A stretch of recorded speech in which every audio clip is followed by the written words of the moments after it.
How would you store cooked meat? Covered in the refrigerator. Okay, then get the students to think about it. So they need to learn how to roll it out around. Pumpkin pie is American special, right?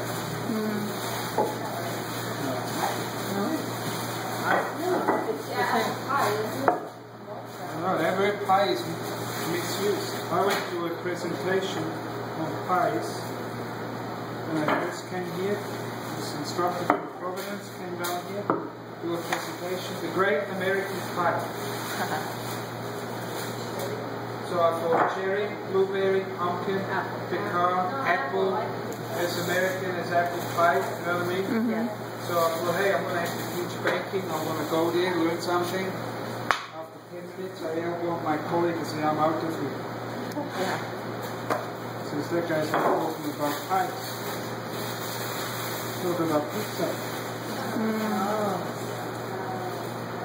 East Coast. Pizza pie. East Coast, we talk about pizza pie, but it's just call it what it is. Right. So anyway, so Great American Pie, but pumpkin pie for Thanksgiving, okay, Christmas. How do they store? On the counter. On the counter. I know. There. You it's go crazy. Costco, Safeway, King Soopers, all over the place. Don't they get eating it? Yes. Yeah, so how do they get away with it? They use pasteurized eggs. I don't There know. must be so much chemicals in there. Yeah. I don't buy those pies. Yeah. I make my own. It's much nicer. So that pumpkin pie recipe I gave you is quite nice. So I mean, we can open up the base and do some, but we might as well do some fruit pies as well. So I get them to roll out one dough first. They just line it and let it rest, and then we dunk it a little bit. It's resting.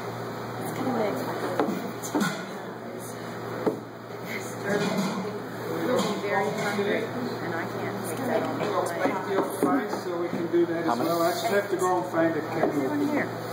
So I get them to dock it as well, just roll it out. And basically to understand them that when they roll out, and that's why we go with 8 ounces. Okay? You'll see students try to do this. They never sort of understand their concept. Because portion control we teach, right? But they don't really understand what portion control is. So you say, okay, line it, and then you see the students, they go do squares or whatever. I'm not just going to stuff it up here on purpose. And they don't really get it. Sticks a bit. That's what they look like. Tiny sticks. They're crazy. Yeah. There you go. There you go. So they roll it out like that, and then they stick it on. And it's horrible. Okay. Then I go, this is not what I showed you. Because visually, that's the thing as well. They need to learn how to visualize stuff. Because in the real world, they don't. So I go, so what's that? Why do you scale up 8 ounces then? You just wasted half of them. You could have, if you want to roll it out that thin, 7 ounces will do, 6 ounces will do. The reason we use 8 ounces is so that again, all the pies are even, all the thickness is even, we've got a certain standard. That one here, I can't do anything with it, I have to throw that away. Okay? And it will get destroyed. And it's nothing personal, and it's, the students need to learn that as well. And since you are in the school system, you can do us a favor by teaching them to learn to accept failure. Okay? That's ridiculous. They don't Because my wife got in real big trouble when we first came to the States. Her family background is sports. Running, you know, long jump, stuff like that, athletics. And we had the kids at the school and they had a day of athletics, and she came home and she just said, it's a job. Everybody got a medal. They didn't even measure the length. You know? Participation. Yeah. Upright and walking, it's a standard, you know. And it's, this business is not for people like that. It doesn't work. Okay? If it's not good, it is not good. It will not work. So destroy it. You know? Don't make them feel they have achieved something just because they rolled out a piece of dough. Be upfront and say, hey, this is not acceptable. It has to be done. There's nothing personal, and if that hurts their feelings, get over it. Really, you know, it's too bad. There's a huge article in Time about how we're following children now, and the new generation is more narcissistic and it's me. It's called the me generation. The entitled generation. Yes. Yeah.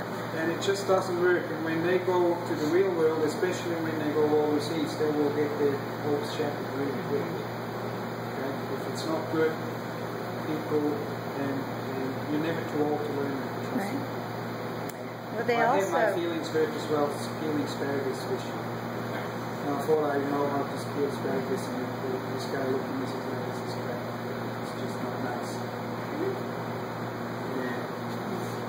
Yeah, the first two were nice, you know, so it's a bit rusty, man. You know, when you fix it up, that's just the way it is. And sometimes people just don't want to understand that. And I tell them, I say, look, if I throw it away, it's not to hurt your feelings, because I don't want it to go out the classroom. It's not up to standard. And if I tell you it's not even worth throwing into the bin, then it's really bad. You know, so that's sort of the level of feedback, but it is what it is. We're required not to fail. Huh? Our students can continue until they get it right. We cannot fail And there's them. nothing wrong with that. We in New Zealand we were teaching the competency-based assessment. That's what it is. And you cannot fail. I'm a great believer in the competency assessment. It's fantastic.